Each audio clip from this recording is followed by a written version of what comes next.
So in this lesson, we're going to be taking a look at how the pH changes for during titrations of different acids and bases. Now earlier in the early lesson, we've already seen the pH changes when you add a strong acid to a strong base or add a strong base to a strong acid.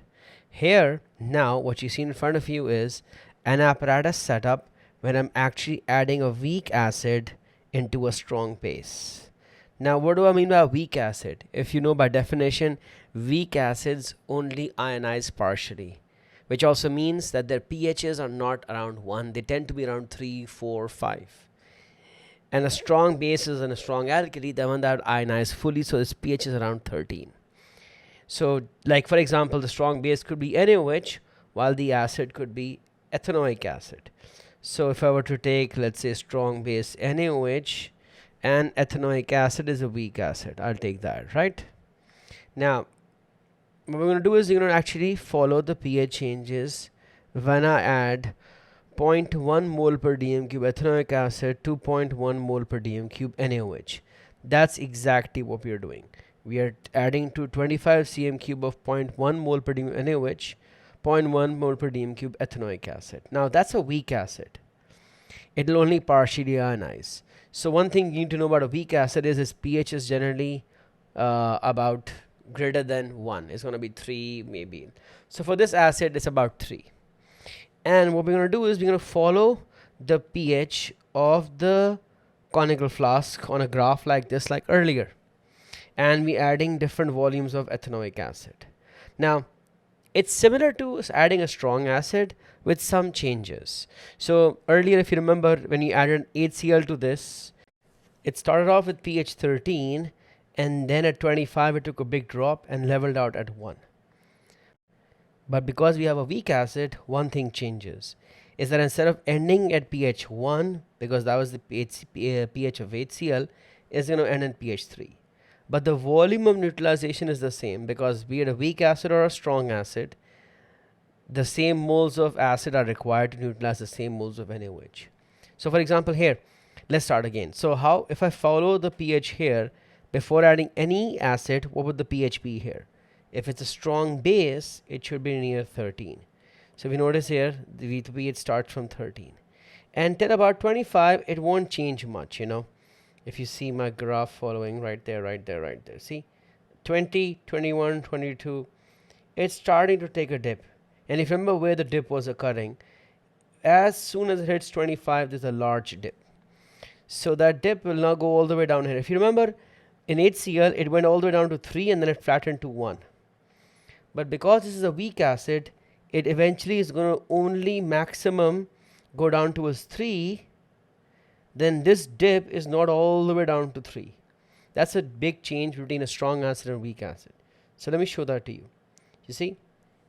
Now this dip, the one drop dip, one drop before 25 to one drop after 25, if it was a strong acid, it was going down somewhere from 11 to 3 and eventually to 1. But here, because it eventually has to go to 3, the dip is about till 6. You know, it's a much smaller dip. It's from 11 to 6 instead of 11 to 3. And this is what you have to remember. You have to know this, that because in excess it's a weak acid and eventually it's gone down to go 3, you know, it'll first go down to 6 and then to 3. You notice something though, is that the line after where the acid is in excess. Quick pause. If you're finding value in this explanation, there's so much more to discover at Alt Academy, where we break down every A-level concept with the same clarity. Now back to the video lesson. Is not as horizontal as the one before it. And that's a feature of being a weak acid. This part was the weak acid part. So the weak acid is in excess, it won't flatten out as a strong acid would have. So we had started from a strong base and we had resulted in a weak acid. Now if this was a strong, if this was HCl, HCl would have gone all the way down till here and then flattened across like this, you know. That was something, if you remember, or had gone down more and then flattened. This has gone down less and is decreasing with a different gradient. It's not flattening out for a weak base and weak acid, and you'll have to remember that. Okay. Now, in most cases, what the experiment is done is you put the weak acid here and you drop an alkali, and we'll take a look at that also. But the one thing you to note is this, that it starts off with 13 because it's a strong base. At neutralization, it happens in the same volume. The drop is less because eventually it has to level off till 3 because it's a weak acid. But the leveling off is also not as drastic. It changes over time versus being completely flat as it would have been for a strong acid. And when we do the other experiment, when it's in the conical flask and you're adding NaOH from top, the weak acid will have certain changes in also its line. So let's take a look at that one now. All right. So I'll just remove that so you can see only the strong base weak acid bit. Now I'll go to the next slide. So now this is the weak acid against a strong base. What I'm saying is I'm putting NaOH from a burette into a conical flask that has the weak acid. So really, to 25 cm³ of the weak acid, I'm adding a strong base.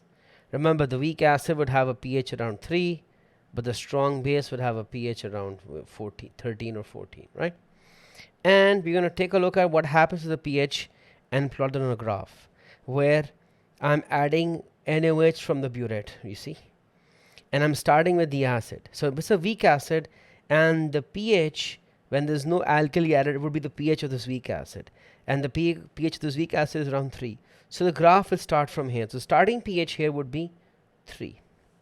Now it doesn't go as flat as it would have been for a strong acid.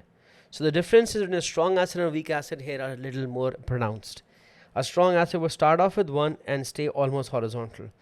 A weak acid will start off from 3 and will rise a little bit, at least, like that. You see? It's going to rise, it's going to rise, it's going to rise, it's going to rise, and we are approaching 25 almost. Now the volume in neutralization is still 25 because if the concentration of the acid and the alkali are the same, then 25 cm³ of the acid will require 25 cm³ of alkali. So the neutralization will happen at 25. But again, I'm repeating myself, 2 changes. Strong acid would have flattened and start at 1.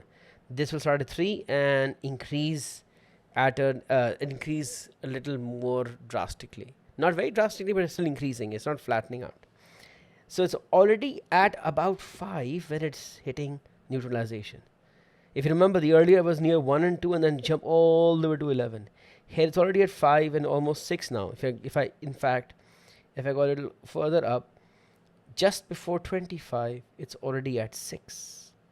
And since eventual pH is 13, somewhere here is 13, it can really only go from like 6 to 11, while strong acid have gone from like 3 to 11.